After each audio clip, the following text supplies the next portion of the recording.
Hey YouTube, what's going on? I'm back again with another video. Today I want to give you 17 reasons why the Note 20 Ultra is not an Ultra device. Now keep in mind, I want to state this right from the beginning. This is a great device. It has a great display. It has great performance. It has great cameras. So it's definitely a great device in my opinion. Now, is it an Ultra device? I say no. I have to say no. It's not Ultra device in my opinion. Now that's based on me having other Ultra phones, comparing it to this, and it's not an Ultra phone to me, and I'm going to give you the reasons why.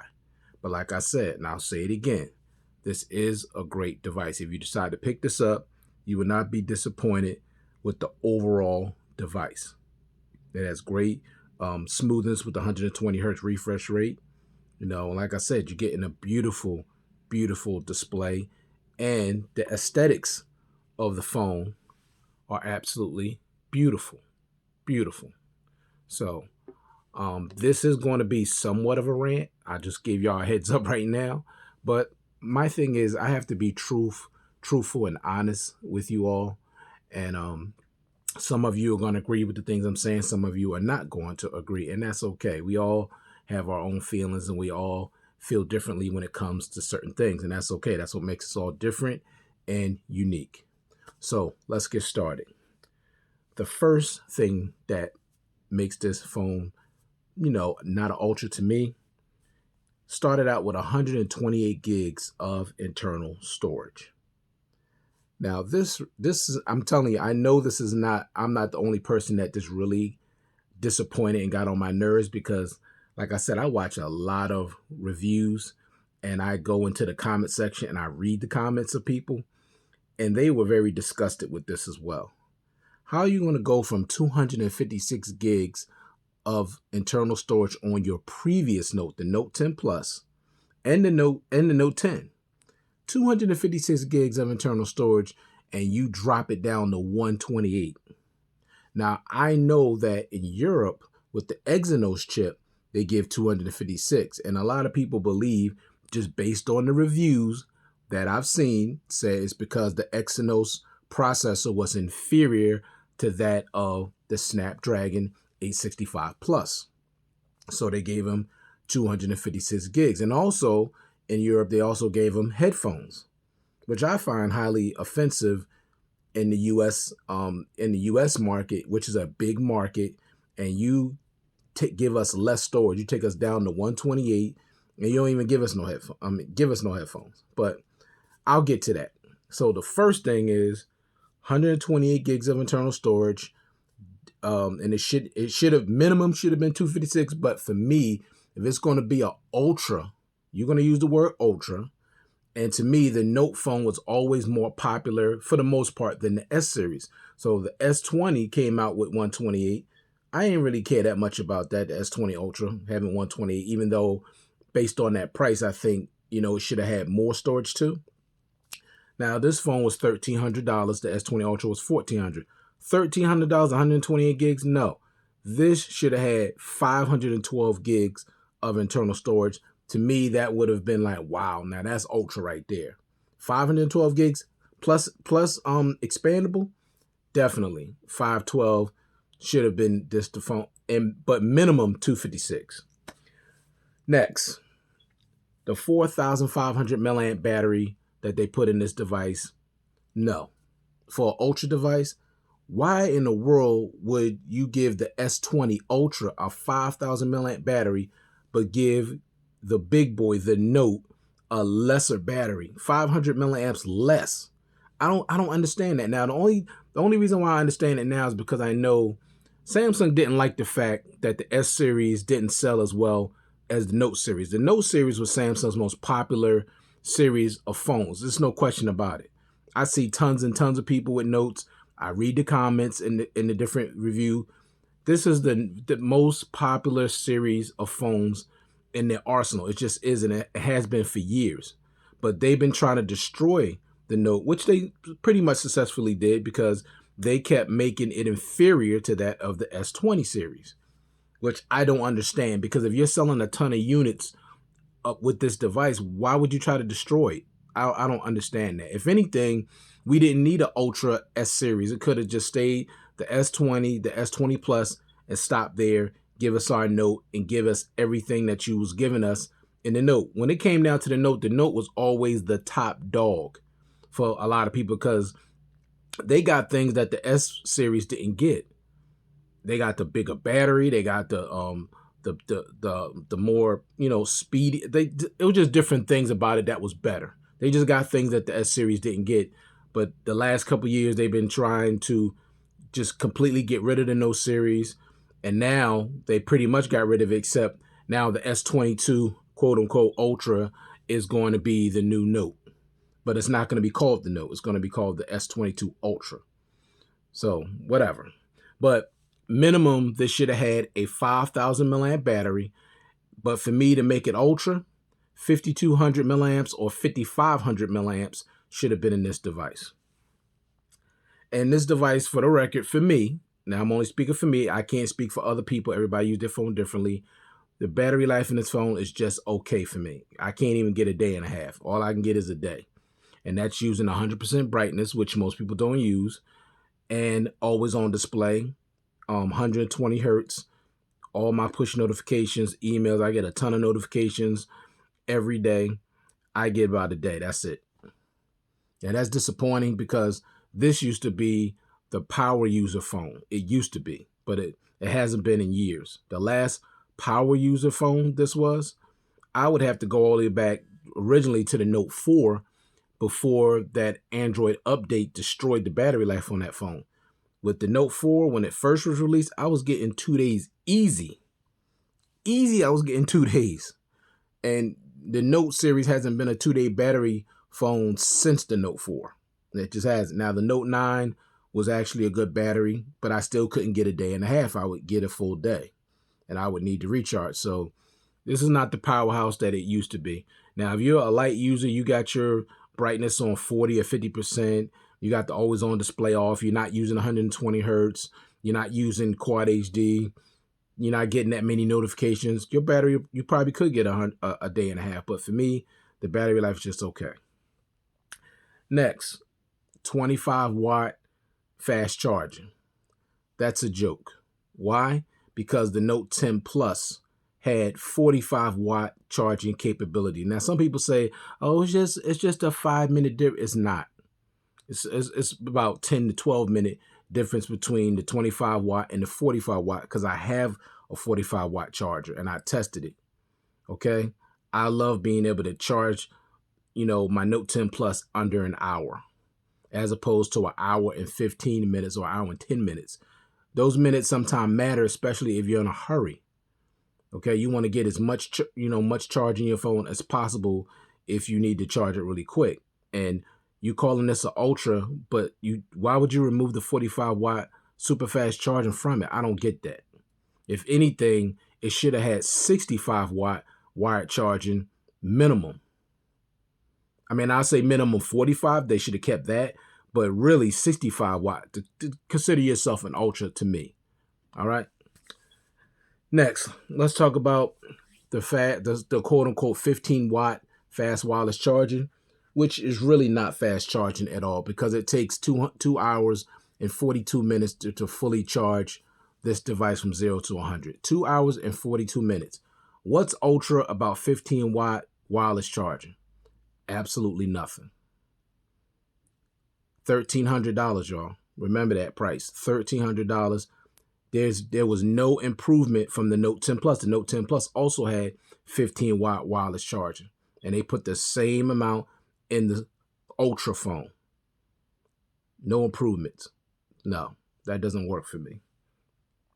Next, let's talk about the reverse wireless charging. Now, 4.5 watts of reverse wireless charging, and the Note 10 Plus had 9 watts of reverse wireless charging. Why would you reduce it from 9 watts all the way down to 4.5? And this is supposed to be an Ultra device. Keep in mind again, $1,300 plus tax, and you reduced the wattage for the reverse wireless charging, otherwise known as power share. that Samsung, that makes no sense. It just doesn't make any sense to me. And I'm not the only one that, is frustrated by these stupid, ridiculous changes that Samsung made with this device. It just makes no sense. Minimum, it should have been 10 watt reverse wireless charging for something that's calling itself the Ultra. Next, let's talk about expandable storage. Now, fortunately, this kept the expandable storage, unlike the S21, which removed the expandable storage. So you're still getting a terabyte. But for me, once again, $1,300, you're calling yourself an Ultra. This should have had the capability of 2 terabytes of expandable storage, like LG has been doing for years on their devices, giving 2 terabytes of storage, even as far as back as the LG G4. That was capable of 2 terabytes of expandable storage. And I'm talking, once again, the LG G4. And Samsung has never gone more than just a terabyte. Now, a terabyte is a lot, don't get me wrong. But once again, $1,300, and you're calling yourself an Ultra. To me, if you're going to call yourself an Ultra, there should be improvements. There got to be, you can't be reducing stuff. You got to keep making it better, making it, better, not going backwards. They just went backwards with this device, in my opinion. Next, let's talk about the RAM. So 12 gigs of RAM, same RAM that was in the Note 10 Plus. That's cool. But to me, you're saying again, the Ultra, okay? Charging $200 more, should have been 14 gigs of RAM. Now, I know some people may say, oh, you don't need that much RAM. Maybe you may be right. You may not be right. But my thing is $1,300 plus tax. Give me 2 more gigs of RAM. Now, I will say this about Samsung. They probably got, to me, the best RAM management on any device, because I'm telling you, the RAM management on this device is so excellent. I have had no issues with the Note 9 RAM management, this one, nor the Note 10 Plus previous. It's just excellent. But Ultra, $200 more, I want 2 more gigs of RAM. Next, let's talk about the 120 hertz refresh rate. Now, one thing I'll say this, for those of you that are Note lovers out there that y'all really love the Note, you will love the experience of 120, excuse me, y'all, I'm getting tongue tied, 120 hertz refresh rate. It is so buttery smooth. You're just not going to want to go back to 60. Now, you can get used to 60 again. It's not the biggest deal, but once you use it, and because the 120 hertz should have been on the Note 10 Plus, or minimum, it should have been 90 hertz on the Note 10 Plus, but it wasn't. I don't know why Samsung made that decision. That wasn't a good decision as well. But with this one, you did get the 120 hertz, which is cool, but you can't use Quad HD at the same time. That's crazy. $1,300, calling yourself an Ultra, and I could only use the 120 hertz at 1080p. Now, 1080p does still look good, don't get me wrong, but I can tell the difference between Quad HD and 1080p. Okay, there's more of a sharpness, there's a little more rich colors. I can tell, not the biggest deal in the world, but once again, $200 more that you're asking people for, and you're calling yourself an Ultra. Like, why would you restrict us to 1080p? It makes no sense. Next, let's talk about the face unlock. Now, the face unlock on here, it's on here, but it's not that accurate. Honestly, I mean, Samsung, maybe on the S21 series, the face unlock is probably better. I don't know. But on here, it's still not that accurate, and it's not that secure. Now, to me, if you're going to call yourself an Ultra, again, it should have had better security, closer to Apple's Face ID. It should be a little bit more secure. You're calling yourself the Ultra. Make it a little more secure. Okay, and it's not that accurate. It's like sometimes it want to work, sometimes it reads my face, sometimes it don't. So then when it does work quick, but sometimes it don't and it works slow. It's just, come on, Ultra device and the face unlock is still iffy. I don't like that. That's not Ultra. Next, let's talk about the in-display ultrasonic fingerprint sensor. Now, it's decent, not 100%. It works pretty well, but no haptic feedback at all. and you don't get the choice of different animations like you do on LG devices or Xiaomi devices. Now, I know that's not going to matter to everybody. Some people don't care about stuff like that, but I do, because you got to keep in mind, you keep charging me more money, but you're still not giving me more. You're giving me less. So I think this definitely should have had haptic feedback, at least an option for it, and also different animations, which is a software thing. They could easily put that on there as a software update. So I don't like that either. Next, no headphone jack. Now, most people, y'all have gotten adjusted to Bluetooth. No, I'm still not adjusted to Bluetooth. It's just that I don't have any choice. Now, of course, you can use USB Type-C headphones, but there's nothing like using some high impedance headphones with a headphone jack. And also, it's not just about headphones. It's other things. You want to, plug in a DJ controller. You want to do different things on your phone where you need that input, that jack. You're not going to have it. And to me, there was no reason to remove it. Now, Apple removed it first, and Samsung teased Apple about removing it, and then they turn around and do the same thing, which really disgusted me, because they've always, put themselves different than Apple. They've always held themselves to a higher standard, saying, y'all do this, but we do this. And now y'all acting exactly like Apple. And I don't like that. I don't like the fact that this don't have no jack. And they started with the Note 10 Plus. Now, the thing that really irritated me even more about the Note 10 Plus is that they gave the S series, the S10 series, a headphone jack, and then give the Note a headphone jack, and they both came out in the same year. Like, I just couldn't believe that. And I was hoping so much that they would not remove the jack from the Note 10 Plus, and they did it. And I don't like that. That's just ridiculous.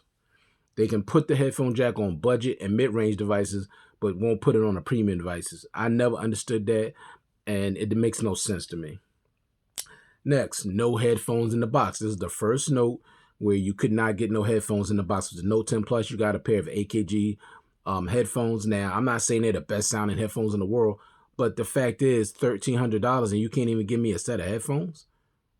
I mean, seriously, that's not going to cost them that much money. And basically, you could almost add the headphones in the price, but give us a boxing experience. Like, enough of this, you open up the box and there's nothing but a cable in the box. Like, I don't even know why YouTubers are still doing unboxings, because there's nothing to unbox except the phone.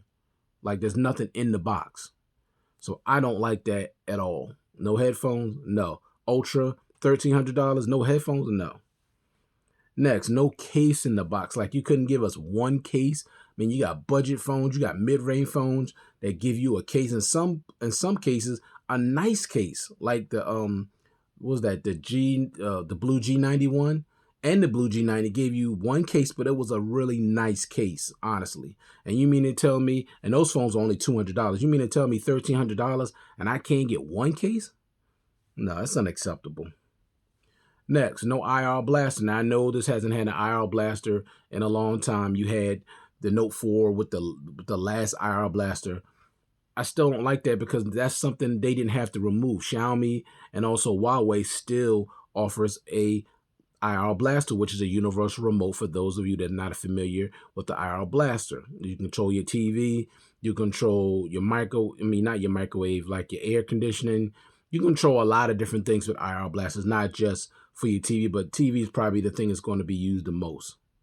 So I don't like that either. There's nothing ultra about this device not having that. Next, the heart rate monitor. Now, some people may say, oh, who needs a heart rate monitor? Listen, it's not the point. The point is, it's something else they removed that they didn't have to remove. It was part of the back of the phone, like near the camera module, which wasn't in the way. It wasn't no issue. I used it to test my stress level and my blood pressure, and I used it quite a bit. I really did. And that's something they didn't have to remove. They removed that. So what's ultra? I'm still trying to figure out what's ultra about this device. Next, no LED notification sensor. Now, I know some people saying, oh, you can go on the good lock and you can make the little camera cut out, change colors or do whatever. No, that's still not the same as an LED notification sensor. That's something they could have easily put on here. They could have just gave you a really thin bezel at the top, put a little small LED notification sensor under here. They could have did that. I wouldn't have mind that. Not having like taking the bezels away from the sides and on the bottom, but just giving me a little thin one at the top, that wouldn't have bothered me. I don't think that would have took away from the aesthetics of the phone at all. I really don't. And the last thing, no iris sensor. Now, I love the iris sensor. It was on it started out with the Note 7, was on the Note 8 and the Note 9, and then they removed it on the Note 10 Plus, which I didn't like because they didn't have to remove that. That was really cool to be able to open up the phone with your eyes. Like it was like more like the James Bond type of stuff. I love that. Like no other phone had something like that on it. And I love that, Samsung was so innovative in the way they was, putting so many different new technologies in their devices. And it made people want to buy the device even more because they were always getting something that the competition wasn't getting. But now they've regressed. They just keep giving us less, keep taking away stuff, but keep charging us more money. And I'm the type of person, I'm going to stand up and say something. Now, for all those other YouTubers that got way more subscribers than I do, and y'all really don't want to call Samsung out and y'all don't want to say anything, that y'all do what y'all do. I'm not going to be that one to do that because I believe it's important. Value is important, especially this day and age. There's a lot of people out there that are struggling. They really want certain phones. They want these nice phones. They want to feel like if they're going to spend a bunch of money for a phone, they at least want to get their money's worth. They don't want to feel like every year they keep getting cheated. It's almost like the same thing with inflation. You see, when you buy, like I know I was born in '68, so when I grew up, everything, you got so much more for your money. You got a candy bar, it was big, it's like a quarter. Now you got to pay almost $1 for a candy bar, and it's so small. It's been reduced. Like everything you're being charged more for everything, but you're getting less. Even with soap used to be really big bars of soap. Now they like this, and it's the same thing. Keep charging more, but give them less. Like, no, it has to stop somewhere. The only way it's going to stop is if the people stop buying their products. We have the power. I'm not telling y'all to boycott Samsung. You can buy a budget, you can buy a mid-range, but don't spend over $1,000 on these devices and you barely getting your money's worth. It's just not, stop wasting your money. You're wasting your money because these phones pretty much drop in value not too long after they come out.